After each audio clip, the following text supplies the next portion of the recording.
তুমি আগে বলো আমি যা বলছি তা সত্যি কিনা। সত্য মিথ্যা আমি কিচ্ছু জানি না, কিচ্ছু না। সব জানো তুমি। আমি তো এখন চারিদিকে খালি পালকির ছায়া দেখি। আপনারাও সাবধানে থাকেন। কাঁদিস না পাগলি, দেখিস সব ঠিক হয়ে যাবে। আমি তোর সাথে আছি।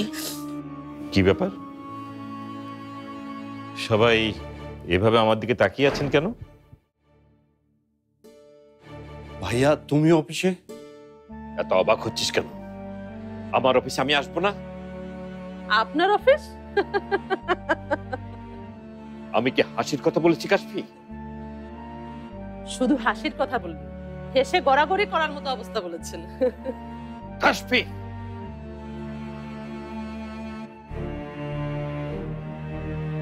আমাদের দুর্বলতার সুযোগ নিয়ে বাড়িতে যা ইচ্ছে তাই করেছো, কিচ্ছু বলিনি। জালিয়াতি করে টাকা হাতিয়ে নিয়েছো, তাও মেনে নিয়েছি। এখন এসেছো চেয়ার দখল করতে। এই মুহূর্তে যদি অফিস থেকে বের হয়ে না যাও তাহলে তাহলে তাহলে তাহলে কি করবেন আপনি? আপনার কিচ্ছু করার ক্ষমতা নেই, কিচ্ছু করতে পারবেন না। এই ম্যানেজার, কিছু করার ক্ষমতা আছে ওনার?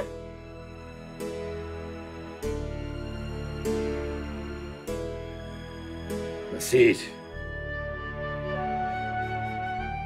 কি বলছে ও? স্যার, কোম্পানির মালিকানা যখন বদল হয়। কোম্পানির মালিকানা বদল? কোম্পানির মালিকানা বদল হয় কিভাবে? কে করলো? স্যার, কোম্পানির লয়ার আর বোর্ড ডিরেক্টরাই সব ব্যবস্থা করেছে।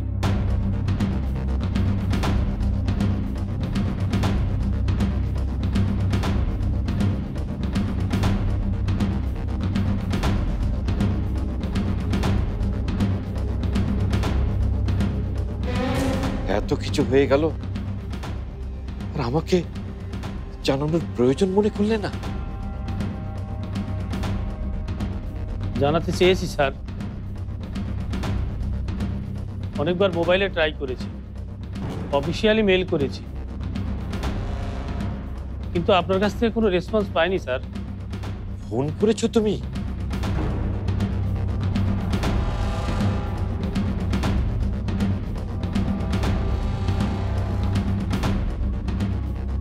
কার ফোন? ধরছো না কেন? অফিসের ফোন। সাবার ঝামেলা শেষ না হওয়া পর্যন্ত আমি আর অফিস নিয়ে ভাবব না।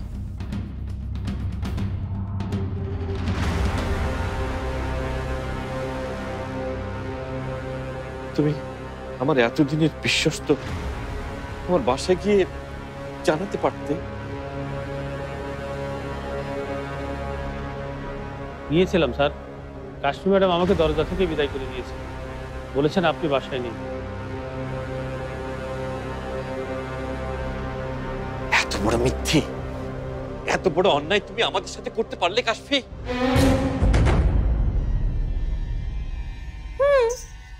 আপনার এই মিথ্যে আর অন্যায়ের বলে অন্য কোথাও গিয়ে কপছে। গত 10 বছর ধরে আদিল আর আমি আপনার কাছে গিয়ে এসব বলেছি, কতবার শোনাতে চেয়েছি, কিন্তু আপনি শোনেন। এখন নিজের গালে যখন জুতোটা পড়েছে তখন এসেছে ন্যায় অন্যায় শেখাতে। তুই এত বড় বেইমানি করলি আমার সাথে, আমাকে একেবারে পথে নামিয়ে দিলি। আরে আপনি কোম্পানির চেয়ারম্যানের দিকে আঙ্গুল তুলে কথা বলছেন। ম্যানেজার, ওনাকে নিয়ে যাও এখান থেকে।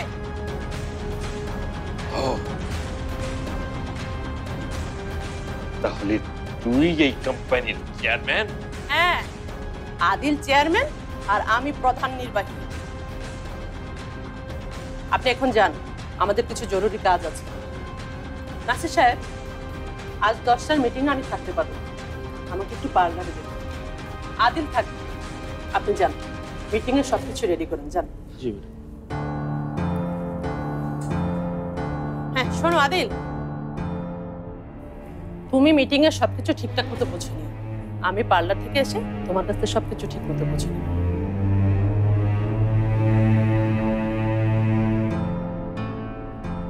কি হলো, আপনি এখনো হ্যাঙ্গার মতো দাঁড়িয়ে আছেন কেন?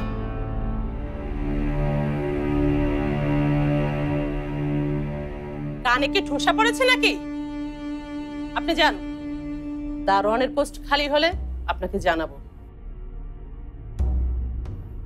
তাও এই শরীরে পারবেন কি না জানতো। এখন আপনি যাচ্ছেন না কেন?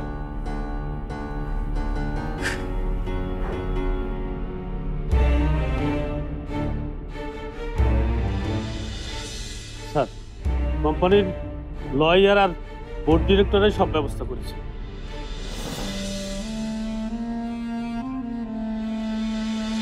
হ্যাঁ, আদিল চেয়ারম্যান আর আমি প্রধান নির্বাহী। কি হলো, আপনি এখনো হ্যাঙ্গার মতো দাঁড়িয়ে আছেন কেন?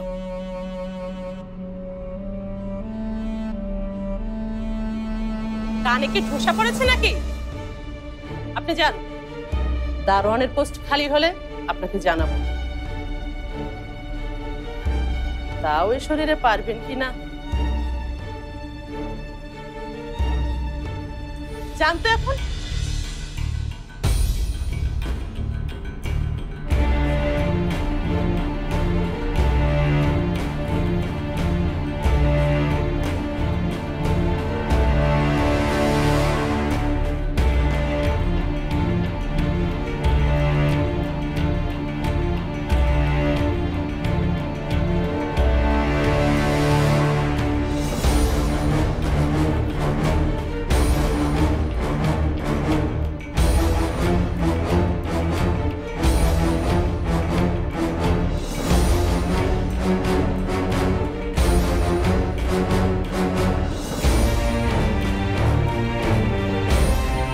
ভাইয়া,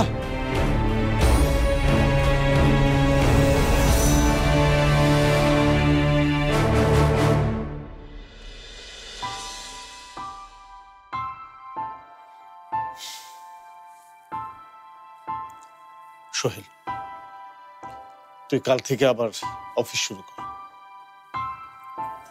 না বাবা,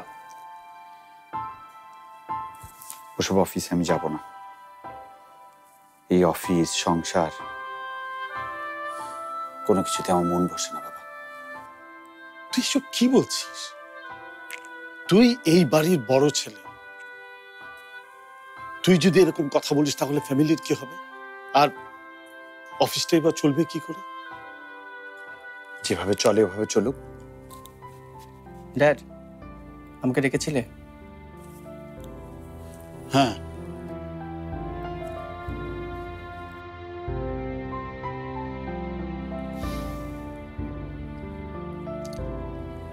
আমাদের পরিবারের উপর দিয়ে অনেক বড় একটা ঝড় বয়ে গেছে,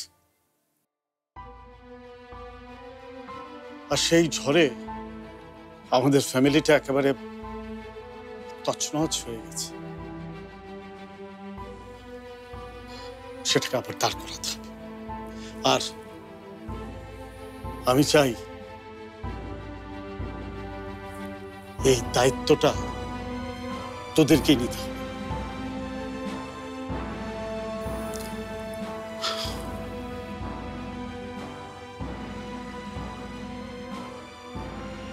সোহেলের মনের অবস্থাটা আমি বুঝতে পারছি।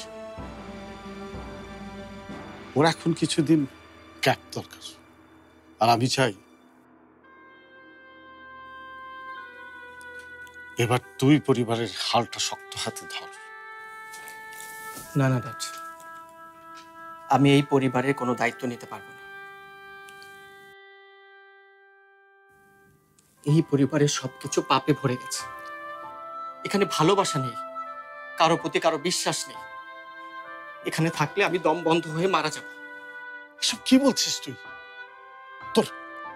তুই ঠিক আছিস? আমি ঠিক আছি ড্যাড। আমি শুধু ভাইয়ার জন্য অপেক্ষা করছিলাম। এখন ওকে সব বুঝিয়ে দিয়ে আমি চলে যাই।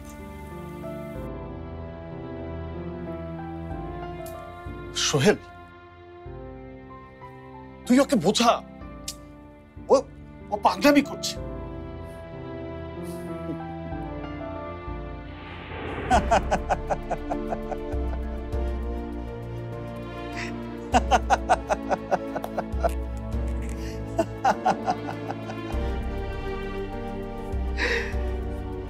যা শরীফ, যা, পালিয়ে যা।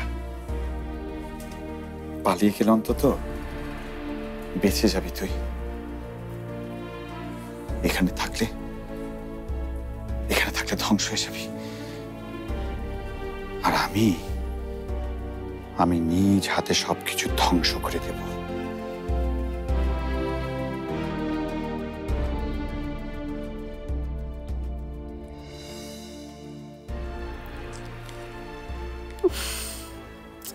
কি যে হচ্ছে এসব চারিদিকে।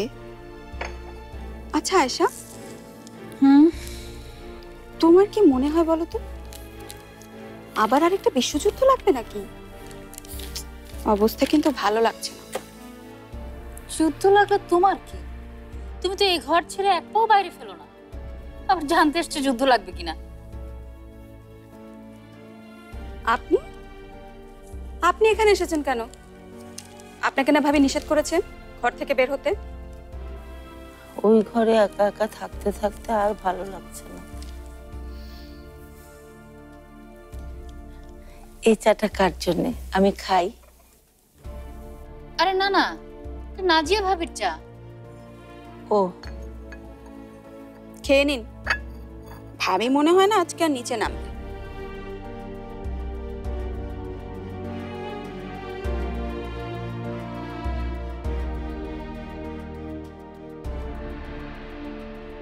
কেন?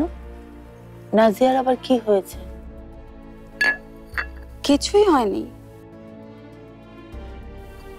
সারাক্ষণ শুধু কি যেন ভাবছে। সোহেল আসার পর ওর সাথে একবার দেখাও করলো না। মনে হচ্ছে বড় কোনো প্ল্যান করছে। তুমি এসব কথা ওনাকে বলছো কেন? তাড়াতাড়ি চাটা শেষ করে এখান থেকে জানতো, এসব না জানলেও চলবে।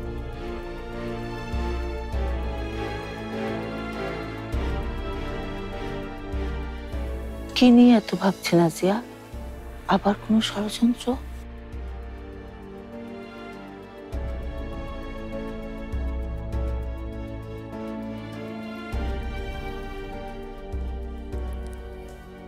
কি ব্যাপার সারা, এত তাড়াহুড়া করে কোথায় যাচ্ছ?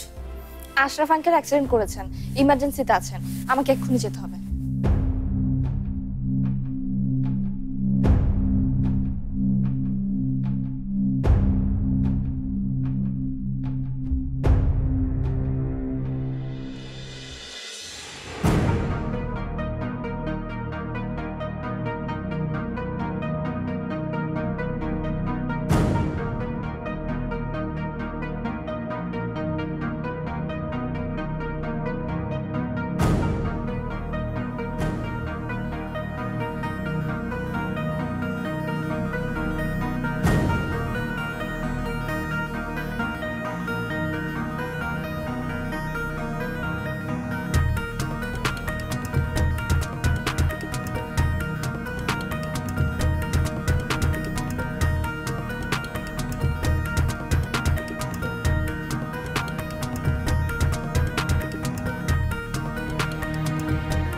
আর একবার কি ফোন করবো ওকে? না না, সেটা ঠিক হবে না। ও এমনিতে আমাদের জন্য অনেক করেছে। সাবা,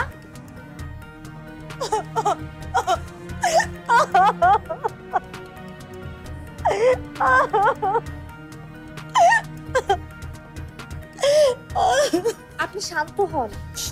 এবার ভেঙে পড়লে কিভাবে চলবে? আপনাকে শক্ত হতে হবে।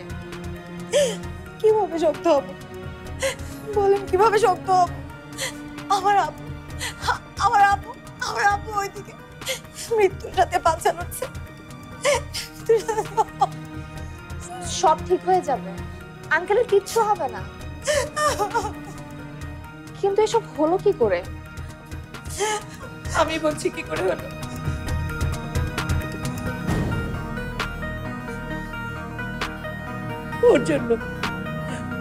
ওর জন্য হয়েছে সব।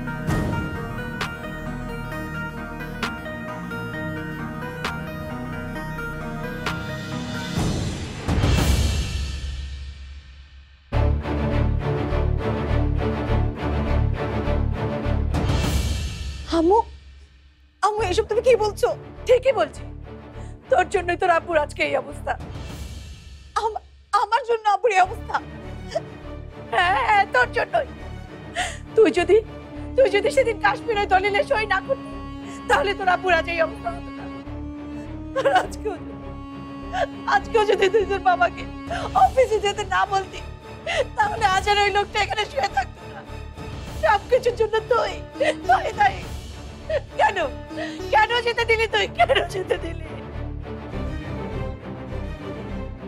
আন্টি, এখন এসব কথা থাক না। কেন থাকবে? সাবা আমার মেয়ে, সেজন্য ও যেখানে তাকায়, যেখানে যায়, সেখানে একটা না একটা সম্পর্ক। আজ আমাদের এই অবস্থার জন্য ওই দায়ী। ওর জন্যই আজকে আমাদের এই অবস্থা। এক এক করে সবকিছু শেষ করে দিচ্ছে ও আমাদের। ওর ফুলের মার্শাল করছে আমরা। তুই আমাকে শেষ করতে, তুই তোর বাবাকে শেষ করতে গেলি কেন?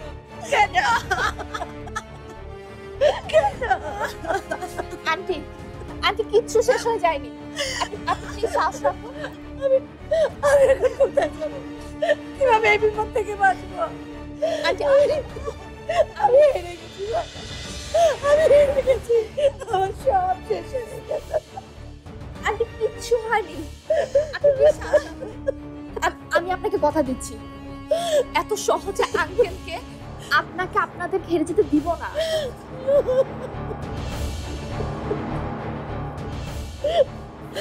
ডক্টর আঙ্কেল, আব্বুর কি অবস্থা আঙ্কেল? পেশেন্টকে এই যাত্রায় বাঁচানো গেছে,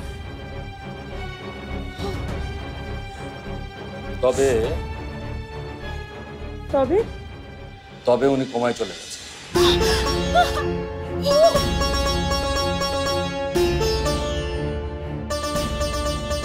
আন্টি, আন্টি, আন্টি, আম্মু কি হয়েছে তোমার? আম্মু কি হয়েছে? পানি আসি। আন্টি। সোহেল, বড়দের সাথে কিভাবে কথা বলতে হয় সেটা এখনো শিখেনি। নেক্সট টাইম যখন আসবি, সম্মান কিভাবে করতে হয় সেটা শিখে আসবি। আমাদের এখানে সিস্টেমের অনেক কড়াকড়ি। এমনিতেই আপনাদেরকে 1 ঘন্টা বেশি সময় দিয়েছি, আর এরপরও যদি বলেন আরো 1 ঘন্টা। আমার একটা প্রশ্নের উত্তর দিন তো আপনি। কেন এসেছেন এখানে? সামিয়ার কথা রাখতে নাকি সাবাদের সেবা করতে? আমি সামিয়ার কথা রাখতে এখানে এসেছি, কিন্তু সেটা রাখতে গিয়ে আমি ভুলে যাইনি আমিও একজন মানুষ।